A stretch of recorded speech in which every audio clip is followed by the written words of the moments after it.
Good morning friends, स्वागत आहे तुमचं आजच्या प्री मार्केट रिपोर्टमध्ये. तर मग चला सुरुवात करूयात आजच्या प्री मार्केट रिपोर्टला आणि जाणून घेऊयात की आज आपल्या स्टॉक मार्केटमध्ये काय होऊ शकतं ते. त्याआधी तुम्ही जर चॅनलवरती नवीन असाल तर चॅनलला सबस्क्राईब करायला बिलकुल विसरू नका आणि डिस्क्रिप्शनमध्ये लिंक आहे त्यावरती क्लिक करून आपले डीमॅट अकाउंट देखील ओपन करायला विसरू नका. तर मग चला सुरुवात करूयात आजच्या या भागाला. मित्रांनो, काल ग्लोबल मार्केट्स चालू होते परंतु आपल्याकडे मात्र मार्केटला सुट्टी होती. परंतु आज आपलं मार्केट ओपन होत आहे आणि सगळ्यात महत्त्वाचं म्हणजे गिफ्ट निफ्टी इंडिकेट करत आहे की मार्केट साधारण 250 ते 300 पॉईंटच्या आसपास गॅप अप ओपन होईल. आता असं होण्यामागे नक्की रिझन काय आहे ते सगळ्यात पहिले समजून घेऊयात. तर काल रात्री जी पोटेन्शियल डेव्हलपमेंट झालेली आहे तर त्यामुळे ही गोष्ट घडते. काल रात्री काय झालं, आतापर्यंत फक्त US जे काही पीस प्लॅन आहे वगैरे वगैरे गोष्टी इराणपर्यंत पोहोचवत होतं, परंतु इराणकडनं त्याला कुठलाही रिस्पॉन्स मिळत नव्हता. ओके, काल फर्स्ट टाईम काय झालं, जे इराणचे प्रेसिडेंट आहेत तर त्यांनी युरोपियन युनियनसोबत चर्चा केलेली आहे. आणि कारण युरोपियन युनियन ह्या युद्धामध्ये पूर्णपणे न्यूट्रल आहे. ओके, त्यामुळे आणि युरोपियन युनियन US वरती प्रेशर बनवू शकतो. त्यामुळे त्यामुळे काय झालं की युरोपियन युनियनसोबत चर्चा करताना त्यांनी दोनच मुद्दे मांडलेले आहेत. त्यांनी काय सांगितलं, एकतर सगळ्यात पहिली गोष्ट म्हणजे इमिजिएट आम्हाला ह्या युद्धातनं बाहेर पडायचं आहे, आम्हाला सीज फायर पाहिजे. आणि दुसरी गोष्ट की आम्हाला युरोपियन युनियनकडनं गॅरंटी पाहिजे की US आणि इस्रायल आमच्यावरती पुन्हा हल्ला करणार नाहीत, मगच आम्ही चर्चेसाठी तयार होऊ. म्हणजेच काय की सगळ्यात पहिल्यांदा या युद्धामध्ये इराणकडनं पहिल्यांदाच असं स्टेटमेंट आले की जे काही युद्ध आहे तर ते डिएस्केलेट त्यांनासुद्धा करायचं आहे. परंतु त्यांनी युरोपियन युनियनला मध्यस्थी घेतलेला आहे. मग आता यावरती अमेरिकन प्रेसिडेंट जे आहेत तर त्यांनी देखील युरोपियन युनियनला फ्री हँड दिलेला आहे की तुम्ही मध्यस्थी करू शकता. ओके, म्हणजेच काय की एकंदर आता चर्चा सुरू होण्याचा मार्ग मोकळा होण्याची शक्यता आहे. आणि सगळ्यात महत्त्वाचं म्हणजे स्ट्रेट ऑफ हॉर्मुझ, जर युद्ध जर थांबणार असेल किंवा इराणकडनं जर इनिशिएटिव्ह घेण्यात आलेला असेल तर साहजिकच आहे की स्ट्रेट ऑफ हॉर्मुझ त्यांना ओपन करावा लागेल. जर अमेरिकेनं समजा स्ट्रेट ऑफ हॉर्मुझ ओपन करण्यासंदर्भामध्ये आपण काय म्हणू शकतो की समजा पीस प्लॅन पाठवत राहिले असते आणि इराणने जर ऐकलं नसतं तर अप्पर हँड इराणचा होता. परंतु इराणसुद्धा ह्या युद्धाला कंटाळलेला आहे आणि तो थांबण्याची आपण काय म्हणतो शक्यता आहे. या सगळ्या गोष्टीमुळे काल रात्री US मार्केटमध्ये एक प्रचंड तेजी आपल्याला पाहायला मिळाली. Almost Nasdaq 3% plus positive close आहे. बाकीचे त्यांचे दोनही इंडेक्सेस मोर दॅन 2.5%च्या आसपास पॉझिटिव्ह क्लोज आहेत. आणि त्यामुळे आपल्याकडे ही डेव्हलपमेंट घडत आहे की मार्केटमध्ये आपल्याला एक पॉझिटिव्ह विलिंगनेस पाहायला मिळतं. परंतु FISDAचा डेटा जर पाहिला तर आता त्याला जास्त महत्त्व नाही आहे मला, परंतु FISनं प्रचंड सेलिंग केलं होतं सोमवारी, ऑलमोस्ट 11,000 कोटींचं. त्याच्या अगेन्स्ट डोमेस्टिक इन्स्टिट्यूशन्सनं 14,000 कोटींच्या आसपास बाईंग देखील आपल्याला केलेलं पाहायला मिळतं. जर आपण पाहिलं तर आपल्या मार्केटमध्ये मी तुम्हाला 1-2 दिवसापूर्वी सांगितलं होतं की आपला इंडिया विक्स खूप जास्त एकदम हाईप झालेला आहे आणि तो जर 30च्या वरती क्लोज झाला तर मार्केटमध्ये एक पॅनिक सेलिंग अगेन आपल्याला पाहायला मिळू शकतं की ज्याला आपण खरंच मार्केट क्रॅश म्हणू शकतो.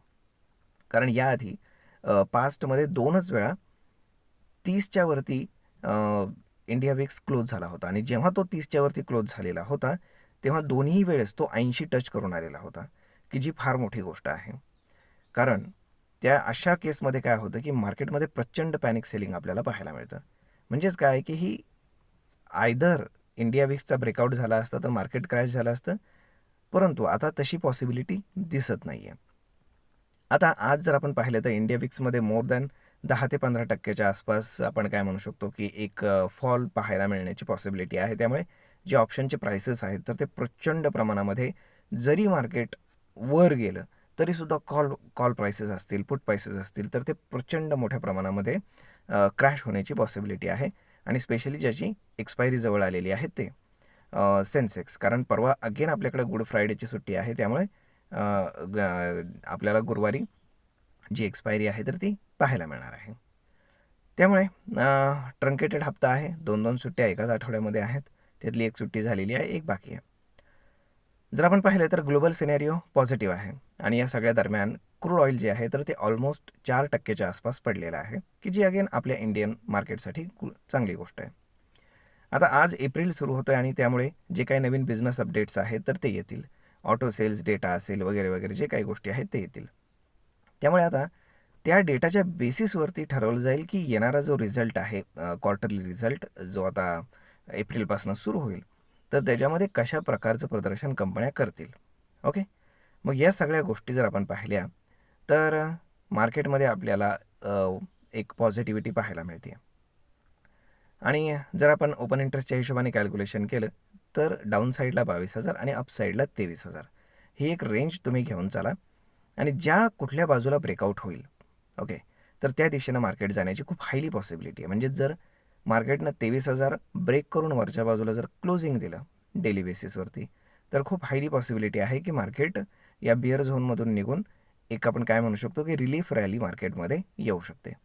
आणि जर समजा युद्ध एस्केलेट झालं, कारण अजून बंद झालेलं नाही आहे, बोलचाल चालू आहे, पण जर हे युद्ध बंद झालं किंवा समजा आपण काय म्हणू शकतो एक इन्क्रीज झालं तर मार्केट 22,000 डाऊन साईडला जर ब्रेक केला तर मग मात्र खूप मोठं पॅनिक सेलिंग पाहायला मिळण्याची पॉसिबिलिटी आहे.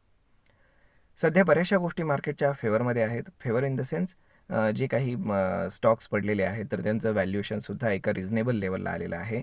आणि जर आपण या कंपन्यांची EPS वगैरे पाहिले, जे मोठमोठ्या कंपन्या आहेत तर ते एका मॉडरेट लेवलला आलेले आहेत की जिथनं आपण काय म्हणू शकतो की एक व्हॅल्यू बाईंग जे आहे तर ते होण्याची पॉसिबिलिटी असते.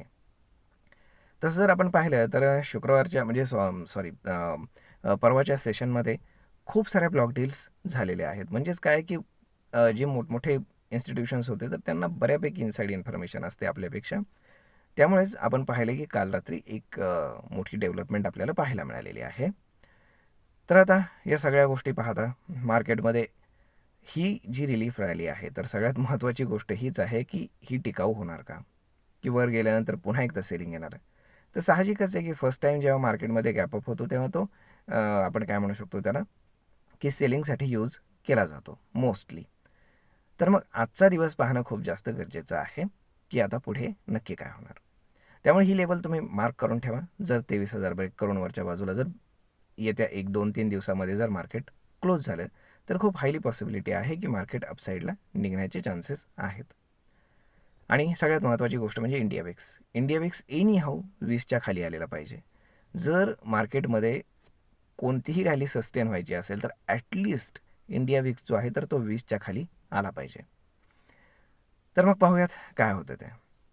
होप सो सगळं काही व्यवस्थित व्हावं हीच आपली अपेक्षा. आणि इराणनं स्वतः इनिशिएटिव्ह घेतल्यामुळे ही गोष्ट खूप जास्त व्हॅल्युएबल आहे. कारण ट्रम्प रोजच काही ना काहीतरी बोलत असतात आणि त्यांना कोणी सिरियसलीसुद्धा घेत नाही आता. परंतु इराण हा या युद्धातला एक फार मोठा मेजर पॉईंट आहे. इराण काय बोलतो ह्याला खूप जास्त महत्त्व राहणार आहे. Hope so straight of Hormuz open व्हावं, नाहीतर ऑइल प्राइसेस जे आहेत तर ते एनर्जी प्राइसेस इन्क्रीजच होत राहतील आणि त्याच्यामुळे जगातल्या सगळ्या इकॉनॉमीजला खूप जास्त फटका बसण्याची पॉसिबिलिटी आहे. तर मग भेटूयात पुढच्या एका नवीन व्हिडिओमध्ये. तोपर्यंत तुम्हाला हा व्हिडिओ ही माहिती कशी वाटली आहे तुम्ही आम्हाला कमेंट करून नक्कीच सांगा. आणि जर हा व्हिडिओ तुम्हाला आवडला असेल तर आपल्या जवळच्या मित्रमंडळींसोबत देखील हा व्हिडिओ तुम्ही शेअर करायला विसरू नका. धन्यवाद.